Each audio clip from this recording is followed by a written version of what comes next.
Okay, nice start.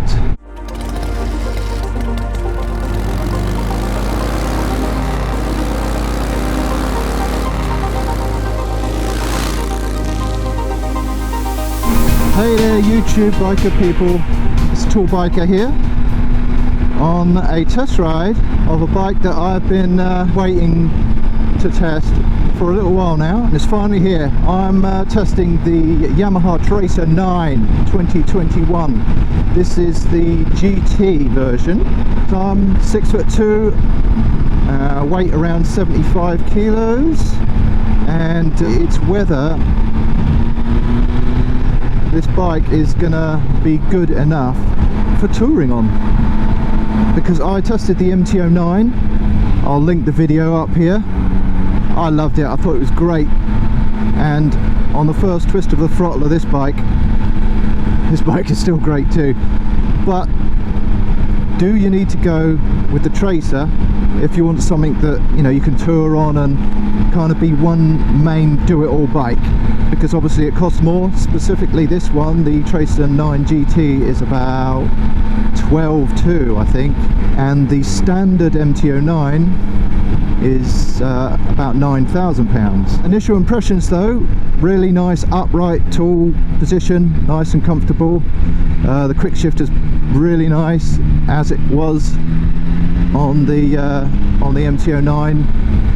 This one has the electronic suspension. I mean, to be honest, if I was going to go with the Tracer, I would maybe go just with the standard one and just add the quick shifter, because you don't get that as standard.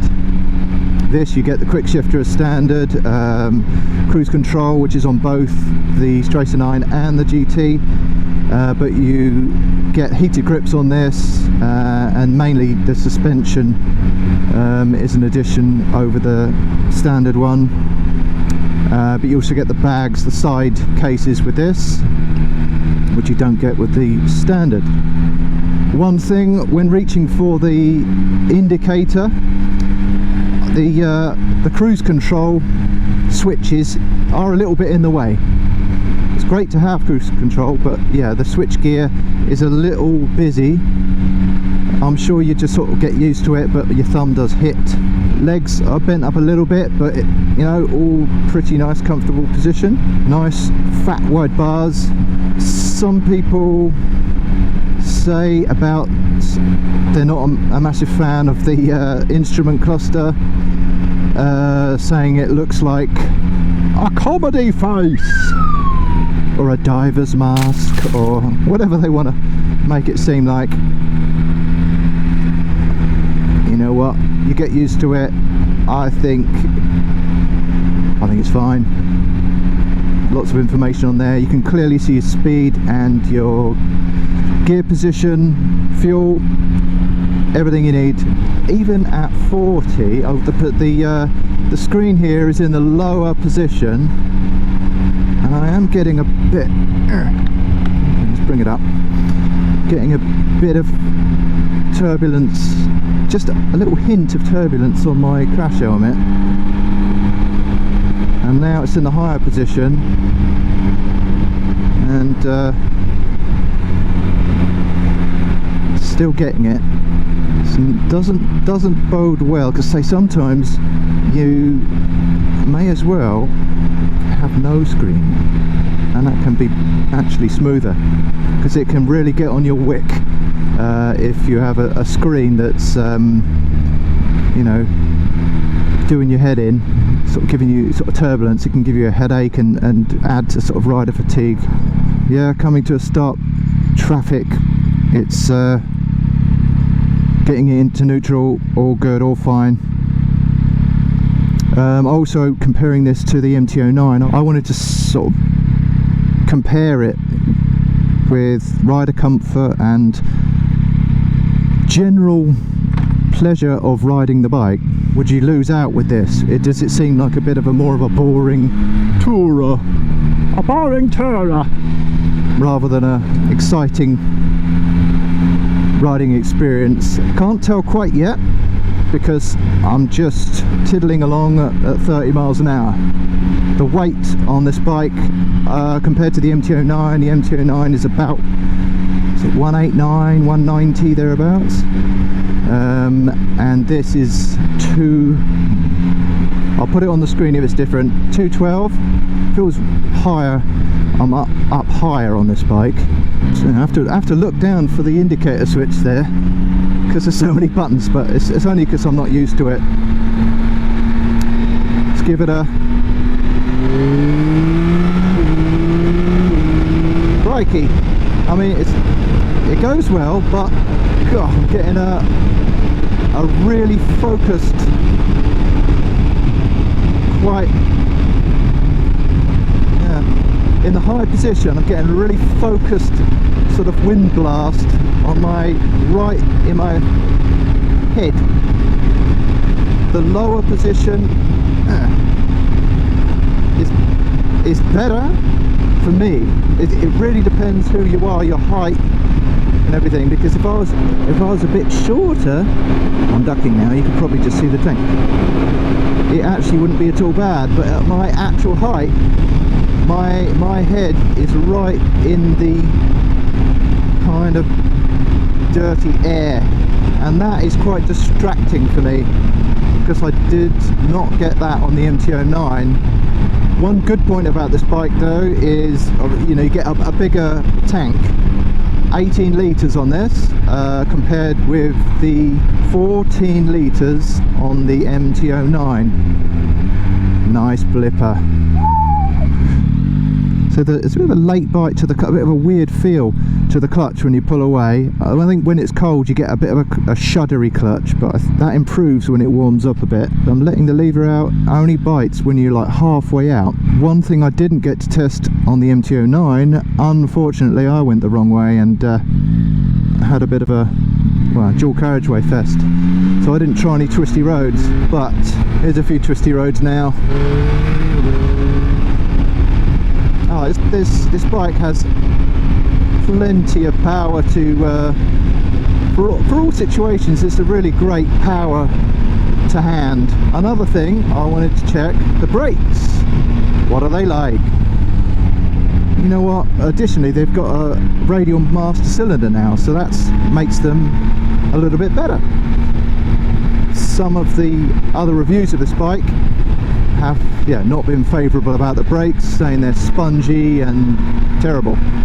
I do not agree. Personally, I think they are strong, actually, really nice and strong. That's one good tick from one of my concerns about this bike. I mean, a lot of your riding on the road is this, stuck behind a truck and a Volvo, or an Olvo. In this case, the V has fallen off.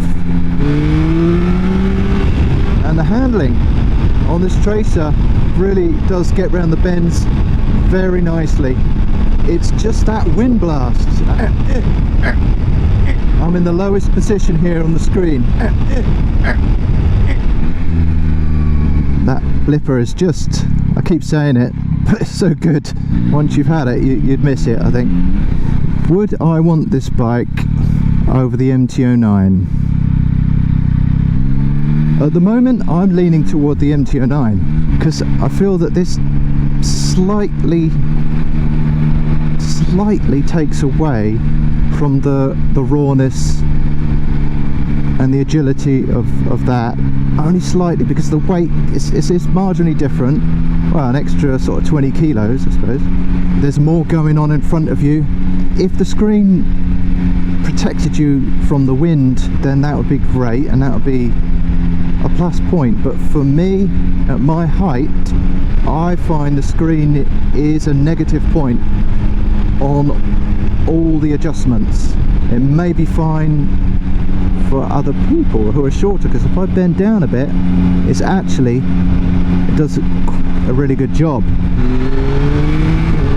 Now this has the electronic active suspension, and it's on Auto 2 is the setting we're on, and I must admit, didn't really want active suspension on my bike, but we've got it.